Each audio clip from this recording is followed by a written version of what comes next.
أعوذ بالله من الشيطان الرجيم. بسم الله الرحمن الرحيم.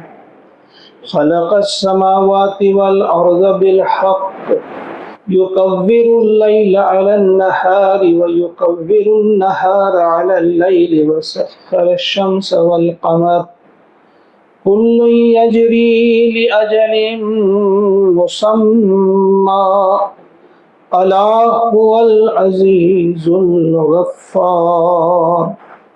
صدق اللہ العظیم. سورۃ الزمر آیت نمبر 5 آپ کے سامنے پڑھی گئی. اللہ کا ارشاد ہوتا ہے خلق السماوات والارض.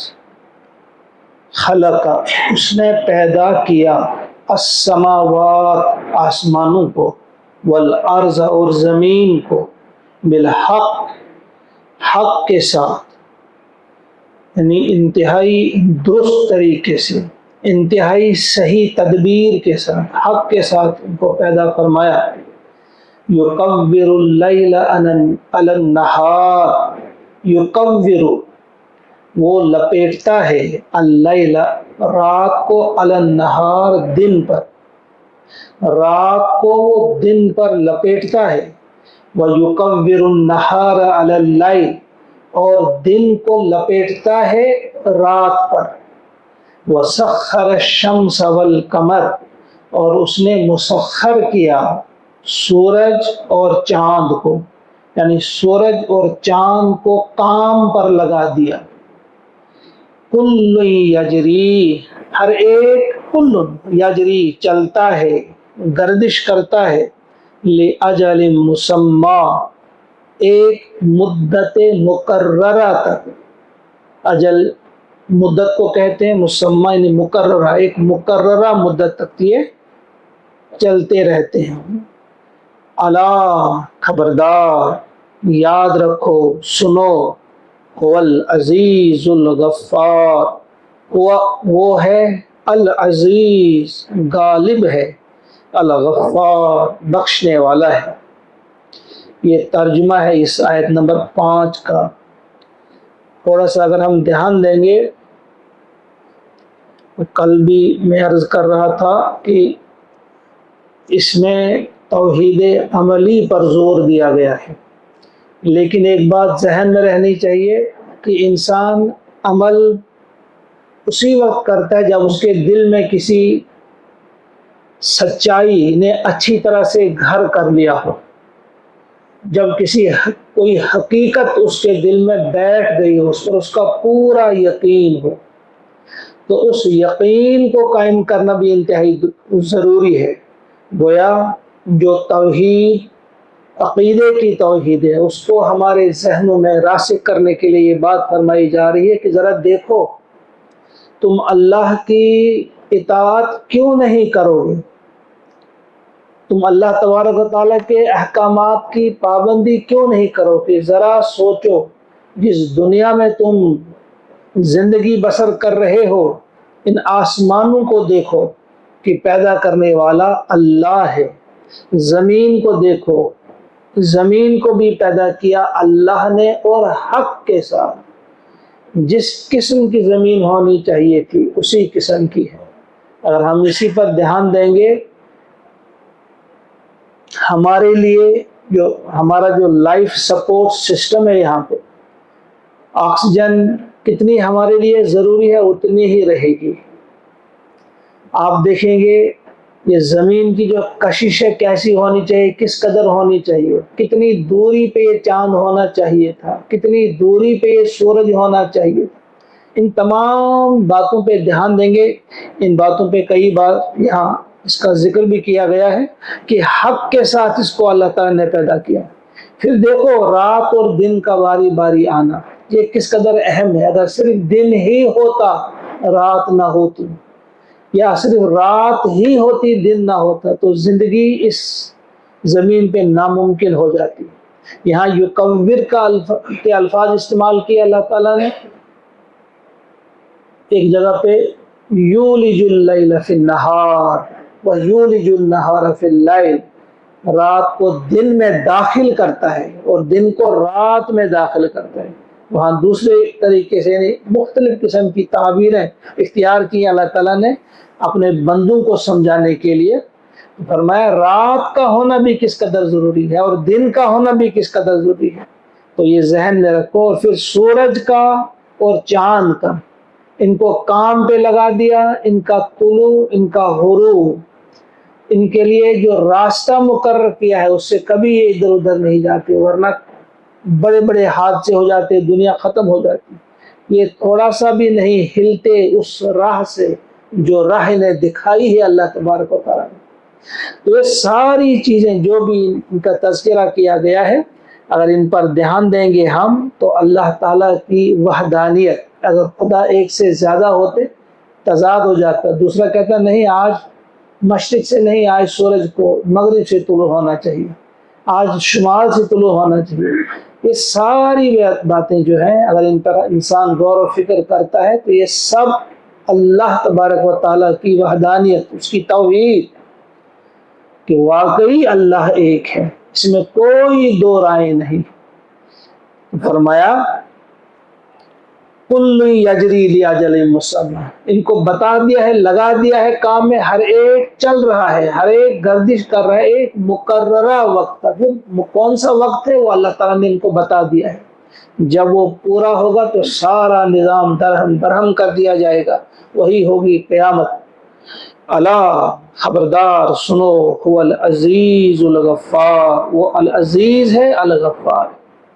اگر آپ دھیان دیں گے تو اللہ تبارک و تعالیٰ نے پوری کائنات کو پیدا کر کے، انسان کو پیدا کر کے ایسے نہیں چھوڑ دیا کہ کہیں پھر کونے میں، جس طرح کچھ لوگوں کا خیال ہے اب وہ کہیں تنہائی میں بیٹھا ہے، اب اسے کوئی لینا دینا نہیں دنیا کے ساتھ، ایسا نہیں ہے، بلکہ وہ دیکھ رہا ہے اور اسی کے حکم سے یہ رات اور دن کی گردش ہو رہی ہے، اسی کے حکم سے سورج کی گردش، اسی کے حکم سے چاند کی گردش، اسی کے حکم سے زمین کا یہ چلنا، بلکہ تمام سیاروں کا، ستاروں کا، جتنے بھی ہیں سورہ یاسین میں ہم پڑھ چکے، وَكُلٌّ فِي فَلَكٍ يَسْبَحُونَ، کوئی بھی یہاں اسٹیشنری نہیں ہے، رکا ہوا نہیں ہے، سب چل رہے ہیں۔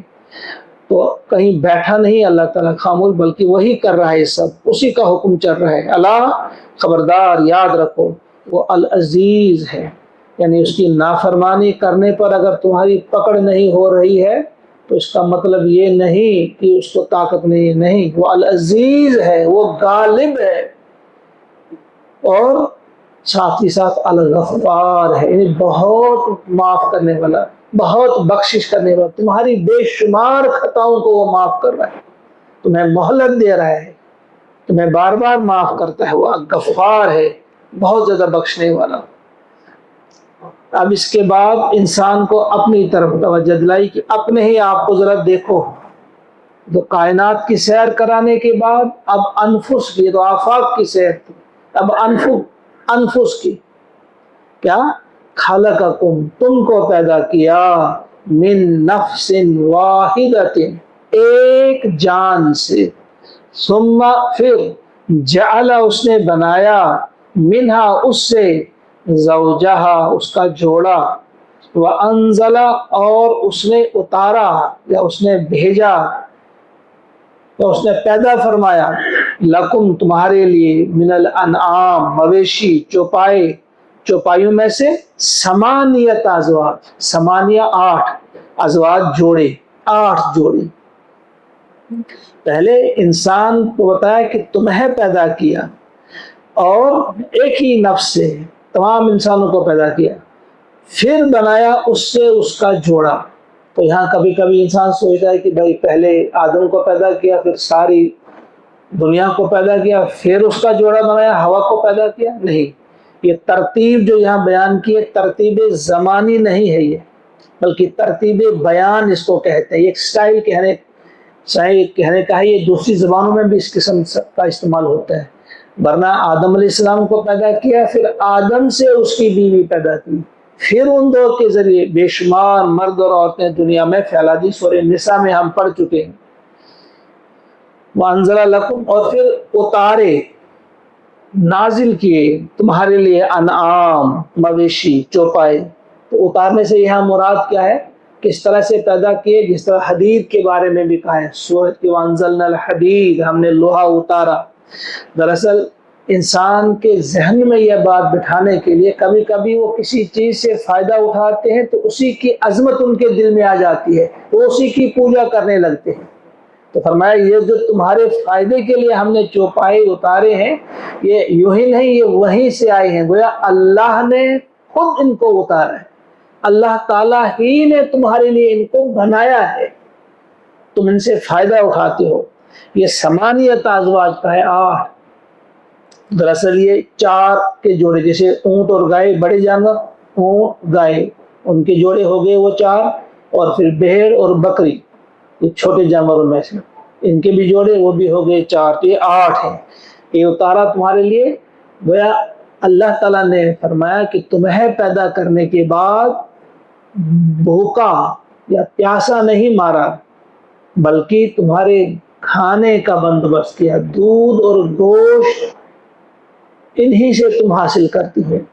تمہیں وہاں بھیجا، جس چیز کی تمہیں ضرورت تھی وہ چیزیں بھی تمہیں میسر کی. ثمانیت ازواج. یخلقکم، اس نے وہی تمہیں پیدا کرتا ہے. فی بطون امہاتکم، فی میں بطون، بطن کی جمع پیٹ، امہاتکم تمہاری جو مائیں ہیں، تمہاری ماؤں کے پیٹوں میں وہ تمہیں پیدا کرتا ہے، تمہاری تخلیق کرتا ہے. خلقن من بعد خلقن، ایک کیفیت کے بعد دوسری کیفیت، ایک شکل کے بعد دوسری شکل. فی ظلمات ثلاث، فی میں ظلمات، ظلمت کی جمع اندھیرے، ثلاث تین اندھیریوں کے اندر. یہ کیا ہے کہ تمہاری جو تخلیق کرتا ہے اللہ تعالیٰ تمہارے ماؤں کے پیٹوں میں کرتا ہے، 3 پردوں کے اندر، 3 اندھیریوں کے اندر. وہ 3 پردے کیا ہیں ماں کے پیٹ میں؟ ایک تو اس کا پیٹ ہے، اس کے بعد رحم یوٹرس، اس کے بعد وہ جھلی جسے مشیمہ کہا جاتا ہے، جس جھلی میں بچہ ہوتا ہے. وہ 3 پردوں کے اندر وہاں اندھیرا ہی اندھیرا ہوتا ہے. کسی لائٹ میں نہیں، بجلی کی روشنی میں نہیں، کسی چراغ کی روشنی میں نہیں، اللہ تعالیٰ وہاں اندھیرے میں ہی تمہاری تخلیق کرتا ہے. اور خلقم من بعد خلقن، ایک قسم کی نہیں. پہلا جو تمہارا ہوتا ہے پری ایمبریونک سٹیج جسے ہم کہتے ہیں، 2.5 ہفتے تک تقریباً اس حالت میں رہتا ہے. پھر ایمبریو جو بن جاتا ہے وہ بھی تقریباً 8 ہفتے کے لیے رہتا ہے. پھر اس کے بعد ایک اور ہی شکل، یعنی ایک ہی قسم کی شکل نہیں رہتی ہے، کبھی ایک، پھر دوسری شکل، پھر تیسری شکل. خلقم من بعد خلقن، ایک شکل سے دوسری شکل میں وہ بدلتا رہتا ہے. اور 3 اندھیروں کے اندر، 3 اندھیریوں کے اندر، 3 پردوں کے اندر وہ اللہ ہی ہے. ذالکم اللہ ربکم، وہ اللہ ہے تمہارا رب. یہاں ذالکم حاضہ کیوں نہیں کہا؟ ذالکہ اسی طرح سے جیسے آغاز میں ہم نے پڑھا تھا ذالک الکتاب لا ریب فیہ، یہ بلندی کے لیے، یعنی اللہ تبارک و تعالیٰ جو اس کی بلندی ہے یا کتاب کی بلندی، یعنی اس کی عظمت کے پیش نظر ذالکہ استعمال ہوتا ہے، حاضہ نہیں ہوتا ہے. ذالکہ استعمال ہوتا ہے. ذالکم اللہ، یعنی یہ سب کرنے والا جو ہے یہ کون ہے؟ آپ سے آپ نہیں ہوتا. یہاں کوئی چیز آپ سے آپ نہیں ہوتی، کوئی نہیں ہوتی، بلکہ یہ اللہ ہے جو یہ سب کام کرتا ہے. تمہاری تخلیق کرتا ہے، اس سے پہلے رات دن، اس کے بعد تمہاری ماؤں کے اندر یہ جو بنانا، یہ سب کام جو ہے اللہ کا کام ہے. ذالکم اللہ ربکم، وہی اللہ تمہارا رب ہے. لہ الملک، اسی کی بادشاہی ہے. یعنی حقیقی معنوں میں بادشاہ وہی ہے، بادشاہت اسی کی ہے. لا الہ الا ہو، نہیں ہے کوئی بھی معبود سوائے اس کے. وہی ہے بندگی ایسی جس کی بندگی کی جائے، وہی ہے اس قابل کی اس کے سامنے جھکا جائے، اس کا حکم مانا جائے. گویا اب یہاں پھر اس طرف لایا جائے ہے، کس طرف؟ توحید عملی کی طرف، کہ جب یہ سب کام اللہ ہی کے ہیں تو فرمانبرداری کس کی ہونی چاہیے؟ فَأَنَّا تُصْرَفُونَ، فَأَنَّا بس کہاں سے، تصرفون تم پھرائے جاتے ہو،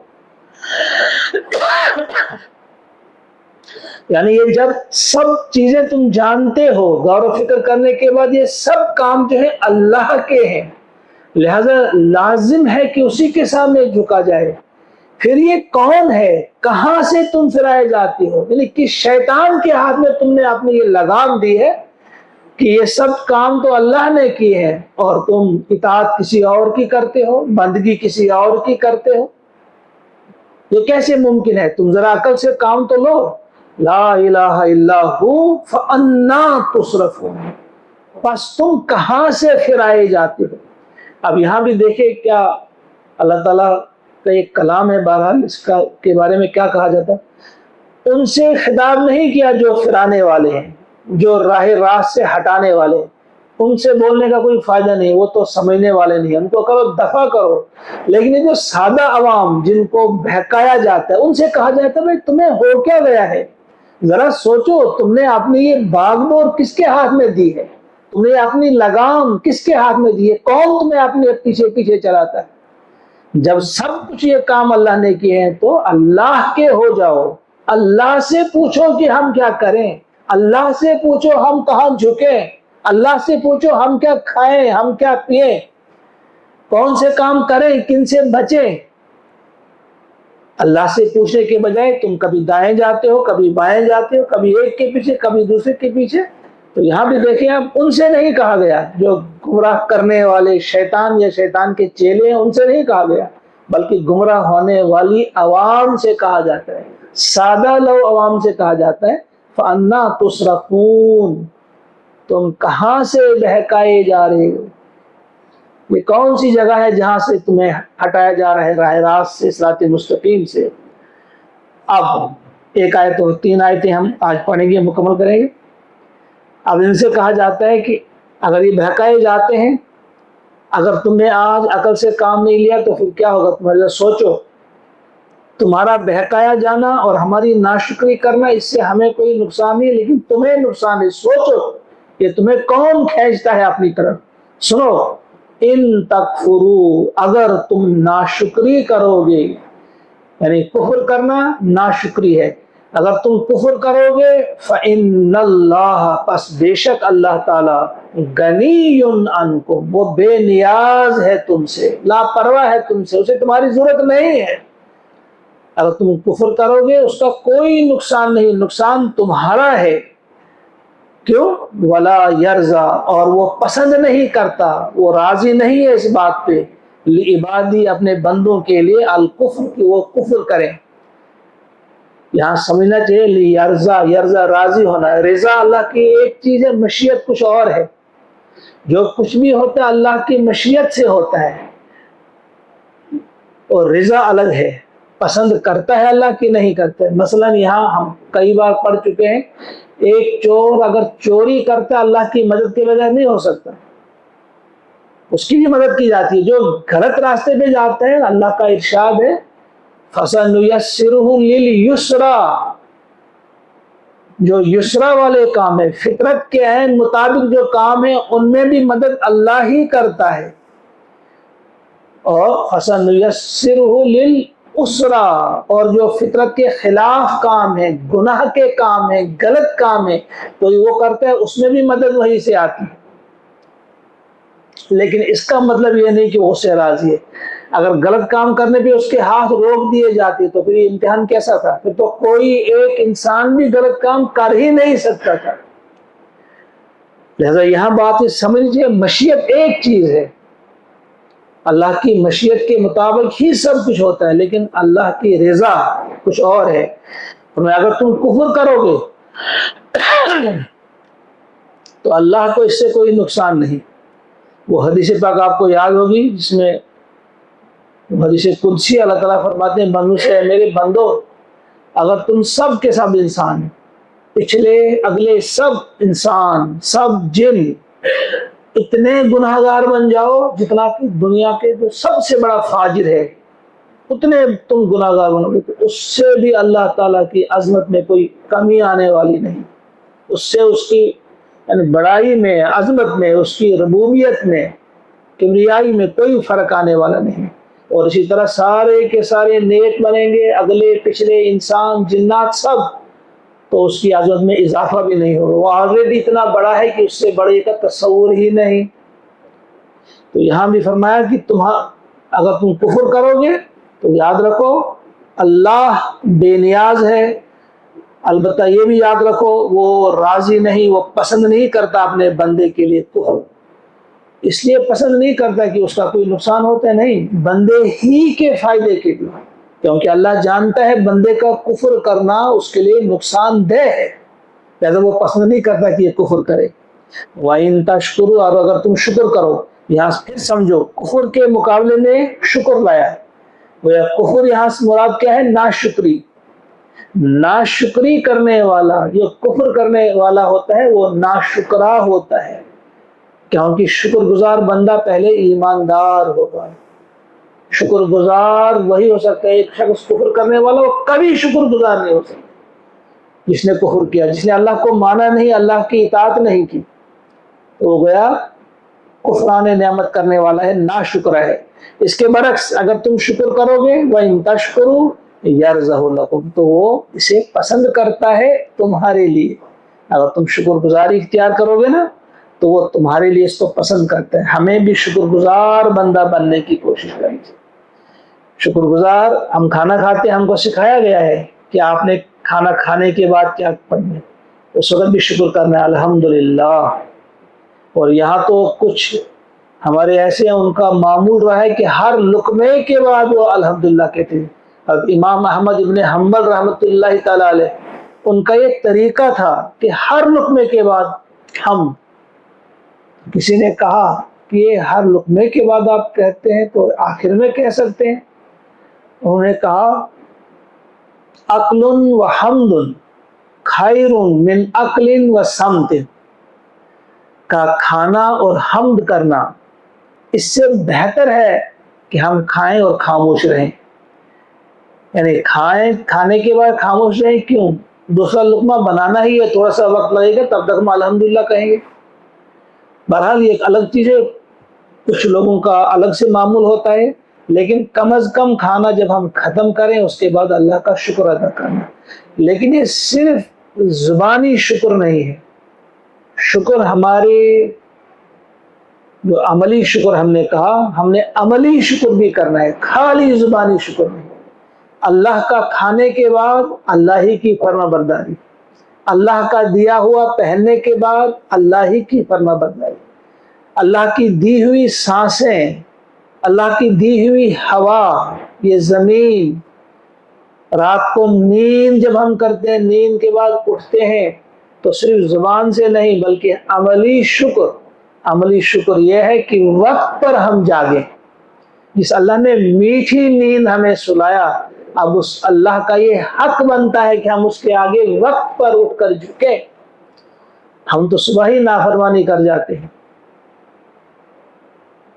تو قدم قدم پہ، اور اللہ کی صحیح شکر کا حق اسی وقت ادا ہو سکتا ہے جب ہم صرف زبان سے نہیں بلکہ عمل سے بھی شکر کریں۔ وَإِن تَشْكُرُوا يَرْضَهُ لَكُمْ، وہی یاد رکھیں، آپ آغاز ہی میں نے کہہ دیا تھا کہ عملی شکر پہ ان 4 صورتوں پہ زور دیا گیا ہے، سورہ زمر، اس کے بعد 3 صورتیں،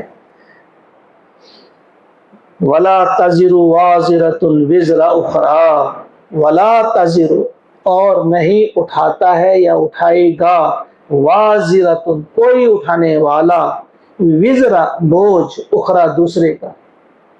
نہیں، یہاں اگر تم نے غلطی کی نا اور پھر تم یہ سمجھو گے ہمارا بوجھ فلاں اٹھائے گا، وہاں کہیں گے ہم اس نے ہمیں بھٹکایا، اس نے ہمیں غلط راہ پہ ڈال دیا۔ نہیں، تمہارا یہ کہنا وہاں تمہیں کوئی فائدہ نہیں دے گا، کوئی بھی بوجھ اٹھانے والا وہاں کسی دوسرے کا بوجھ نہیں اٹھائے گا۔ وَلَا تَزِرُ وَازِرَةٌ وِزْرَ أُخْرَىٰ، یہاں تم کو ہوشیار رہنا ہوگا، اس لیے یہاں بتا دیا تمہیں کہ اللہ کی ذات کیا ہے، اس کی معرفت حاصل کرو، اس کی اطاعت کرو، اس کے رسول کی اطاعت کرو، اور جو تمہیں اس راستے سے ہٹانے کی کوشش کرتے ہیں ان سے چھڑا لو اپنے آپ کو، ان سے علیحدگی اختیار کرو اور اللہ کی طرف آ جاؤ۔ وَلَا تَزِرُ وَازِرَةٌ، یاد رکھو اگر یہاں تم نے یہ نہیں کیا تو وہاں سمجھو گے کہ نہیں، ہم کہیں گے اللہ سے انہوں نے ہمیں بھٹکایا تھا، ان کو پکڑو۔ کہا نہیں، وَلَا تَزِرُ وَازِرَةٌ وِزْرَ أُخْرَىٰ ثُمَّ پھر إِلَىٰ رَبِّكُمْ، تم اپنے رب کی طرف، مرجعکم، لوٹنا ہے تمہارا لوٹنا تمہارے رب کی طرف ہے، فَيُنَبِّئُكُمْ، پھر وہ بتا دے گا تمہیں، بما کنتم تعملون، جو کچھ تم کرتے تھے۔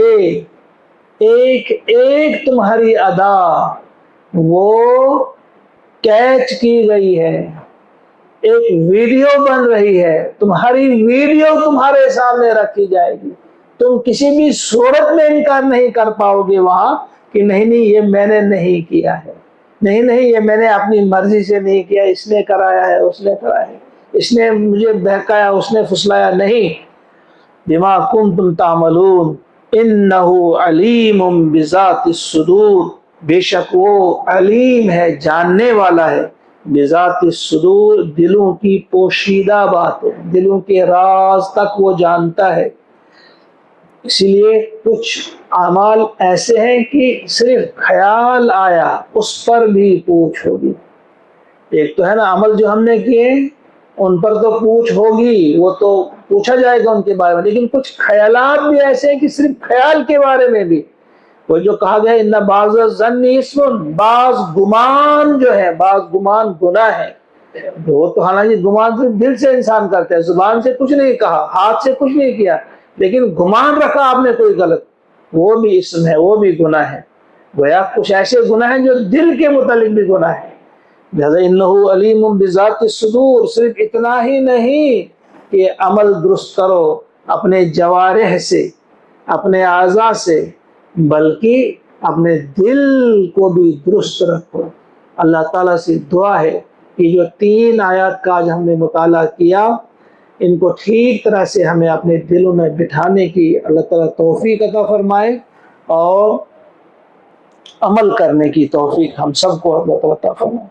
اللہم اجعل القرآن ربیع قلوبنا ونور ابصارنا وشفاء صدورنا وذهاب حمومنا وغمومنا ربنا تقبل منا انک انت السمیع۔ السلام علیکم۔